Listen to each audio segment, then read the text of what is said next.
Sommes-nous dans un contexte pré-révolutionnaire? Certains l'avancent, l'affirment, d'autres le revendiquent depuis tant d'années d'ailleurs, alors que rien ne se produit. Alors qu'est-ce qui caractérise les mois, les années, les décennies qui précèdent une révolution? Pour le savoir, usons du prisme de l'histoire ce soir pour observer l'humeur qui était celle de l'année 1750, 1769, 1788, celle de mars 1789 également, grâce à un invité, je le disais, passionné, passionnant, Robert Darnton. Bonsoir. Bonsoir, merci de m'avoir invité. C'est un vrai plaisir. Vous êtes, je le disais, historien américain, spécialiste des Lumières et de l'histoire du livre sous l'Ancien Régime, ancien directeur de la Harvard University Library. Votre livre, L'humeur révolutionnaire, Paris 1748-1789, apparu en France l'an dernier aux éditions Gallimard. Et vous publiez celui-ci, La condition de l'écrivain, culture et révolution dans la France du XVIIIe siècle, chez le Gallimard Essai également. Nous y reviendrons largement dans cet échange. Merci beaucoup d'être avec nous ce soir dans Question du soir.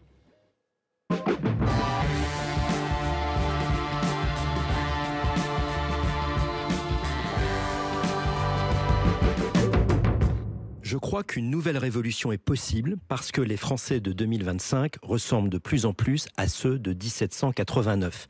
Ils ont envie de tout chambouler. Chez moi, dans Lyon, les panneaux à l'entrée des villages sont encore à l'envers. Dans cette France à la fois si proche et si éloignée de Paris, la plupart des gens pensent que là-haut, dans les institutions, ça tourne vraiment pas rond. Ils regardent avec mépris les chamailleries vulgaires de l'Assemblée nationale et les bisbilles des partis. Ils ne savent pas qui est ministre de quoi, et ils s'en moquent. Mais ils voient bien que le gouvernement, quand il y en a un, ne gouverne plus grand-chose. L'homme que vous venez d'entendre, Robert Darnton, c'est un avocat, ancien député français. Il s'appelle Guillaume Larrivé. Il était l'invité d'une autre chaîne de radio qui s'appelle, elle, RMC. Qu'est-ce que vous pensez en tant qu'historien, en tant que spécialiste notamment de ces périodes dites pré-révolutionnaires, du discours de cet homme politique? Eh bien, je trouve que c'est intéressant, mais je n'ose pas me jeter dans le rôle de prophète. Il est vrai que l'atmosphère générale est très importante. Vous savez, on dit souvent, nous vivons dans une société d'information. Eh bien, je dis pour ma part que toute société était une société d'information, chacune de sa façon et d'après les médias de l'époque. Aujourd'hui, il est vrai que les médias ont un pouvoir extraordinaire. Vous en faites partie, mais je pense bien sûr aux réseaux sociaux et tout cela. Donc, est-ce que la France est à la veille d'une révolution? Je n'en sais rien, mais je constate qu'il y a beaucoup de fermentation. Ramenons-nous justement à ce rôle d'historien dans lequel vous excellez et à ce livre L'humeur révolutionnaire, Paris 1748-1789. Définissons les termes. C'est quoi l'humeur révolutionnaire? Est-ce que c'est différent fondamentalement de ce que certains appellent l'esprit du temps? Pas tout à fait. Je pourrais parler de la conscience collective. C'est l'expression de Durkheim. Et aussi, on parlait souvent des mentalités. C'était un mot très à la mode il y a 20 ans. Mais je distingue entre l'opinion publique et une sorte de vision du monde partagée par beaucoup de gens et un sens de la direction de l'actualité. Je constate en étudiant tous les événements et les reportages de l'époque que les Français, et surtout les Parisiens, avaient le sentiment de vivre une catastrophe.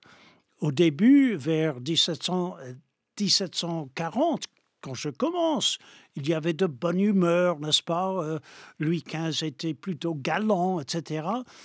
Quand il est mort, en 1774, c'était un méchant, un mauvais, un décadent, et toute la cour également. Et ensuite, je suis les événements et je constate une véritable mentalité qui s'est crispée autour de la notion de despotisme. C'est le mot-clé, je crois, et les Parisiens étaient convaincus qu'ils vivaient sous un despotisme, tandis que les ministères de cette époque-là étaient plutôt progressistes. Le ministère de Calonne, de Loménie de Brienne, pourtant, dans la dans cette mentalité, dans cette humeur, ils étaient vus comme un pouvoir arbitraire qui menaçait tout le monde. Vous avez donné hier, il y a quelques jours plutôt, une interview passionnante à la revue Le Grand Continent et à l'historien Baptiste Roger Lacan. Et voilà ce que vous disiez à Baptiste Roger Lacan. À Paris, entre 1748 et 1789, on assiste à un processus de simplification radicale. Les nuances du débat politique et administratif s'effacent progressivement à travers les gazettes, les nouvelles, les discussions dans les cafés ou dans les marchés, les prêches, les performances oratoires dans la rue. Se diffuse peu à peu une conviction univoque, celle que le gouvernement sombre dans l'arbitraire et le despotisme. Fin de citation. Est-ce que c'est cela qui fermente au fond à la fin du XVIIIe siècle? C'est la conviction partagée par toute la société, par la majorité des classes sociales, qu'au fond, la société est dirigée par un despote. Eh bien, Madame de Sévigné a dit « Je ne suis pas toujours de mon avis ». Mais là, C'est une je très bonne suis formule. encore de mon avis. Je pense que c'était le cas. Et d'ailleurs, cette simplification des questions très complexes, l'impôt territorial, la nature de la bourse, des spéculations sur la bourse, la pression des finances, de l'État, etc. C'était très compliqué. Mais en fait, même un esprit sophistiqué tel que Condorcet s'est rangé du côté des opposants au régime et les Français, et surtout les Parisiens, croyaient qu'ils vivaient sous la menace et l'actualité d'un véritable despotisme. Mais comment l'expliquer? Est-ce qu'au fond, les ministères, le roi, au fil des décennies de la fin de la deuxième moitié plutôt du XVIIIe siècle, semblent effectivement de plus en plus autocratiques, de plus en plus despotes? Ou bien c'est une perception qui se transforme? C'est un avis, une opinion sur le pouvoir qui Oui, évolue? je crois que la perception des événements est aussi importante que les événements eux-mêmes. Et d'ailleurs, on ne peut pas les séparer. Si on étudie les médias de l'époque, les on-dit, les rumeurs, les chansons, les graffitis, etc., on constate à la fois un moyen de diffusion et une perception de ces messages. Au début, bien sûr, c'était compliqué, mais le grand tournant, à mon avis, était le ministère de Maupeou en 1771. Et là, c'était une sorte de coup d'État qui a détruit les cours, tout le système juridique de la France. Et les Français étaient convaincus que la menace était considérable. Après cette époque-là, il y avait des ministres qui voulaient à tout prix améliorer le sort des Français, Mmh. mais on n'y croyait plus. Donc, une question de communication, si vous voulez. Que faire, Robert Danton, de ces autres éléments fondamentaux aussi pour comprendre ce contexte, pré-révolutionnaire que vous décrivez et notamment, une défiance de plus en plus virulente, de plus en plus sèche à l'égard de la corruption, des pouvoirs et du pouvoir en général? Quelle importance cette question-là, celle de la corruption, prend-elle dans la France de la seconde moitié du XVIIIe siècle? Bon, je ne nie pas l'importance du prix de pain. Je ne nie pas non plus les conflits entre les classes, etc. Il y a toute une littérature très riche. Ni la question fiscale non plus d'ailleurs, hein? Mais voilà, j'aimerais ajouter un autre élément qui, à mes yeux, est fondamental, c'est l'information. Et je peux prouver, je crois, que l'information, euh, grâce à l'information et aux médias de cette époque-là, il y avait des messages transmis un peu partout qui ne concernaient que les abus de pouvoir, les lettres de cachet, la police, et même des histoires assez extraordinaires, comme l'enlèvement des enfants par la police, ou la conspiration à l'époque de la guerre des farines. Est-ce que le roi a pu manipuler le prix du pain? Bien sûr que non. Pourtant, les Parisiens y croyaient. Donc, c'est ce qui passait au niveau de la mentalité grâce à ces médias qui, à mes yeux, est tout à fait important. Sur la mentalité toujours, Robert Danton, est-ce que, certains avant 1789, bien avant 1789, commencent déjà en France, à Paris en particulier, à prophétiser la révolution qui vient? Est-ce que beaucoup de discours dans les médias, dans l'information que vous décryptez, assènent déjà l'idée selon laquelle la révolution est sur le point d'advenir? Je pense que non. Non? Donc les prophètes en la matière ont J'accepte, tort? j'entre dans le débat, mais à mon avis, personne n'a prévu une révolution. Même le mot révolution veut dire bon, un changement politique, mais pas un bouleversement comme il est arrivé en 89. Euh, C'est-à-dire, on voyait la fronde, on voyait les mazarinades, on regarde en arrière et ce regard-là était très important puisque ça formait un esprit contestataire. Je veux bien, mais l'idée d'une telle révolution était impensable, je crois. Je glisse peu à peu vers votre nouvel ouvrage, celui que vous publiez ces semaines dernières chez Gallimard, intitulé La condition d'écrivain, culture et révolution dans la France du XVIIIe siècle. Robert Danton, pour faire le pont entre les deux sujets, quel rôle justement ont joué ces écrivains français, parisiens en particulier, dans l'avènement de la Révolution de 1789? Oui, eh bien, il est vrai que on a beaucoup parlé de l'influence des Lumières sur la Révolution. Je veux bien, il est vrai que la Déclaration des droits de l'homme est inspirée par les Lumières, etc. Pourtant, je, je ne vois pas d'influence directe.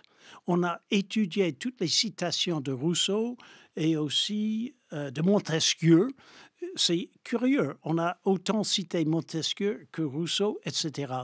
Mais ça n'aboutit pas à grandes choses.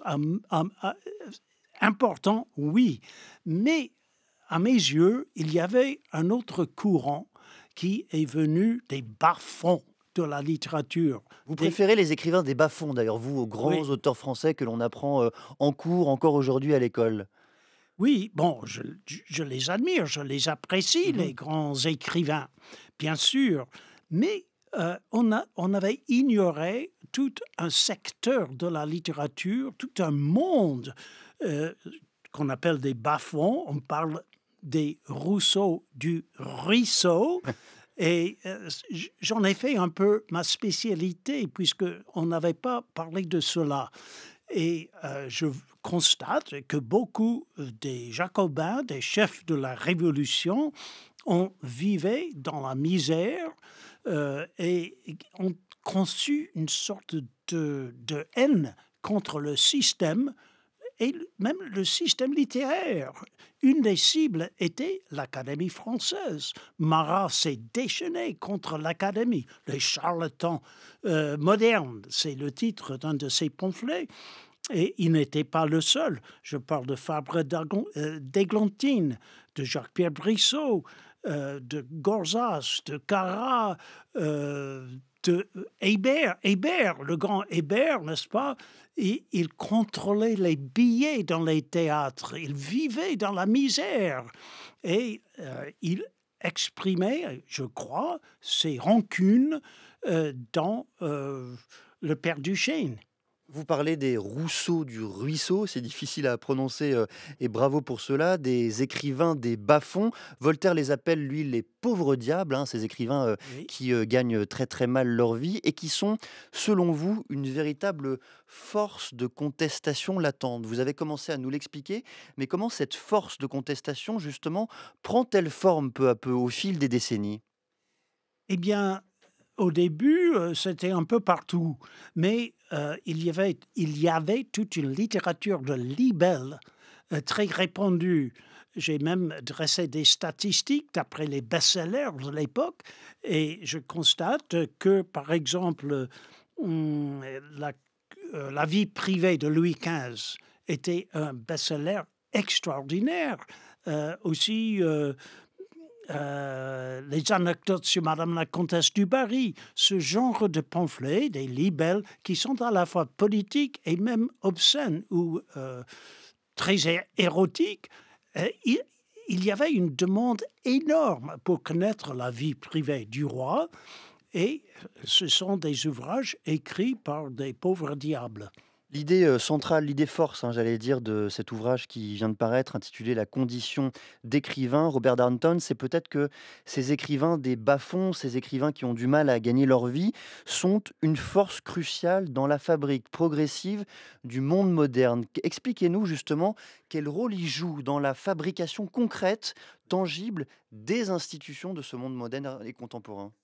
Eh bien, ces pauvres diables, et il y en avait beaucoup, j'ai essayé de dresser des statistiques, etc., une sorte de surpopulation des écrivains à la veille de la Révolution. Eh bien, ces pauvres diables qui écrivaient des pamphlets de la pornographie, des libelles avant la Révolution, s'est convertis en journalistes. Et je constate que beaucoup des journalistes révolutionnaires étaient membres de cette canaille littéraire, comme disait Voltaire. Et vous savez, entre 1789 et 1800, il y avait 1300 nouveaux journaux fondés. Donc il y avait toute une nouvelle carrière qui s'ouvrait pour les pauvres diables. Eh bien, des pauvres diables sont devenus des hommes politiques, comme Fabre d'Églantine. L'exemple que j'ai choisi n'est pas très bien connu, mais c'est Pierre Manuel qui était le procureur de la commune pendant le début de la terreur, les massacres de septembre. C'est lui qui était au pouvoir. Et c'était un véritable pauvre diable qui travaillait avec les colporteurs, qui corrigeait les feuilles dans une imprimerie et qui était espion de police en même temps. Il y a un pauvre diable, Robert Darnton, que vous adorez, que l'on retrouve à plusieurs reprises dans votre livre. Il s'appelle Jean-François Marmontel. Il est né en 1723, il est décédé en 1799. Et voilà ce que vous écrivez à son sujet. Le texte est lu en direct face à vous, Robert Darnton, par Juliette Moellic, qui travaille à Question du soir. Marmontel se retira dans une mansarde, vivant de petits travaux littéraires et écrivant au lit pour s'épargner le coût du chauffage. Voltaire lui envoyait de l'argent et l'aidait à assister gratuitement aux représentations de la Comédie Française, où il cherchait à comprendre pourquoi certaines pièces triomphaient. Sa tragédie Denis le tyran fut un succès. Sa carrière était lancée. Promu jeune dramaturge prometteur, il fut invité à des dîners mondains et à des salons où il apprit le ton, les usages du monde. Madame de Pompadour le fit nommer à un poste administratif généreusement rémunéré et lui obtint une pension attachée aux revenus du mercure. En décembre 1759, Marmontel connut sa première infortune, embastillé par un poème satirique qu'il n'avait pas écrit, mais simplement récité dans le salon de Madame Geoffrin. Sa détention ne dura que 11 jours, mais elle lui valut la sympathie du public, qui vit en lui la victime d'un pouvoir arbitraire. Qu'est-ce que ces éléments de biographie racontent, Robert Darnton, de ces pauvres diables du XVIIIe siècle et de leur façon d'appréhender le monde contemporain et plus encore d'être face aux institutions littéraires? Eh bien, là, on a parlé du jeune Marmontel. Il avait du talent, ça, il faut le dire. Il y avait des possibilités pour de tels écrivains, mais il fallait avoir un patron, il fallait connaître les gens, etc. Voltaire s'est intervenu pour lui ouvrir le chemin. Voltaire avait même trouvé un poste pour lui. Ensuite, il y avait des difficultés, etc. Mais ce qui est central, c'est d'identifier les gens de lettres avec les gens du monde. Ça, c'était la formule de Voltaire. Et Marmontel en a profité, puisqu'il est entré dans les salons, il a eu comme ça des postes, des sinécures, et finalement, il est entré à l'Académie française il a bien gagné sa vie, mais ce n'était pas par le marché. C'est le contraire d'autres écrivains comme Louis-Sébastien Mercier et d'autres qui vivaient de leur plume. Mais Mercier lui-même a dit qu'il n'y avait que 30 écrivains qui pouvaient faire cela, 30 sur 3000, parce que j'ai dressé des statistiques et j'estime que il y avait au moins 30 000 écrivains à la veille de la Révolution. Bien sûr, il faut définir ce que c'est qu'un écrivain, je veux bien, mais il y avait quand même une surpopulation d'écrivains, on pourrait presque dire d'intellectuels. Ça pose un problème. Vous racontez bien, Robert Danton, que le XVIIIe siècle, la seconde moitié en particulier, c'est le moment, l'époque où le marché littéraire se constitue avec la constitution de réseaux de librairies d'un côté, avec l'alphabétisation qui progresse peu à peu, lentement certes, mais peu à peu tout de même. Est-ce que la constitution de ce marché littéraire vient peut-être effacer, chambouler du moins les dépendances que certains écrivains avaient auparavant avec les mondains dont vous parlez, ou bien celles et ceux qui avaient un peu d'argent pour le permettre d'écrire pour eux? Eh bien, il faut se souvenir que la moitié des livres sur le marché pendant la deuxième moitié du XVIIIe siècle étaient des livres piratés, les contrefaçons. Déjà, Oui, la moitié, et c'est très bien constaté, j'ai beaucoup étudié la question, donc il y avait des problèmes fondamentaux pour les éditeurs, mais aussi les éditeurs étaient privilégiés. Je veux dire que la communauté des libraires et des imprimeurs de Paris était une corporation privilégiée avec le monopole. Ensuite, il y avait la censure.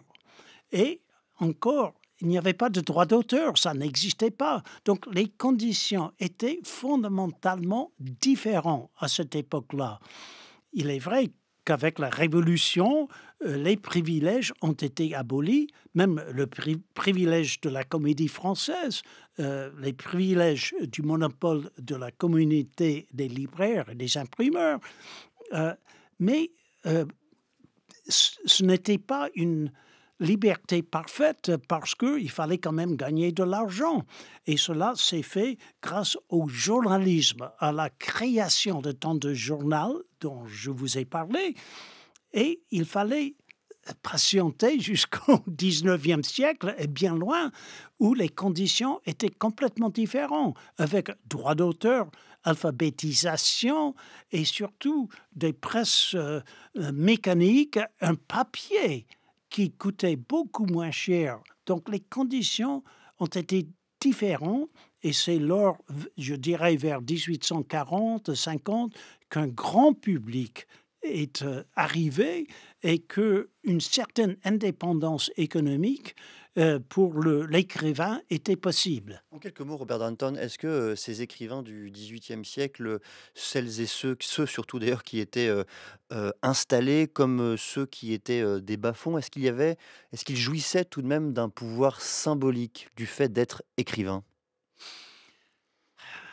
Eh bien, pas vraiment les pauvres diables. Il faut lire Le Neveu de Rameau pour s'en rendre compte. Et vous savez, il y avait un véritable neveu de Rameau qui a même écrit un livre sur lui-même. Ces gens-là ne paraissaient pas devant le public comme de vrais auteurs, des écrivains. Ils écrivaient des pamphlets anonymes et on se moquait d'eux. Donc, il est vrai que Voltaire tirait sur ses ennemis en les traitant de pauvres diables, et il a très bien réussi. Fréron, par exemple, bon, il avait des revenus suffisants grâce à son journal, mais les pauvres diables, en général, n'avaient pas de de prestige, n'avait pas de place reconnue dans le monde des auteurs. Une question très très rapide, Robert Darnton, car nous arrivons au terme de cet échange. Où est-ce que vous avez appris ce français particulièrement élégant qui vous permet d'échanger si facilement avec nous ce soir? Oh, je sais que j'ai un accent assez lourd et que c'est un français boiteux. Non. Mais j'adore la langue, j'adore la littérature française. J'espère me former d'après vos exemples. Et en tout cas, c'est un vrai plaisir de discuter, d'échanger avec vous. Je rappelle le titre du dernier livre que vous faites paraître aux éditions Gallimard, La condition d'écrivain, culture et révolution dans la France du XVIIIe siècle. Merci d'être venu ce soir dans Question du soir et merci à celles et ceux qui ont préparé cette émission. Rodi Eken, Bertie Bourdon, Roxane Poulain à la réalisation, c'est Léa Racine et Paul Guic ce soir à la technique.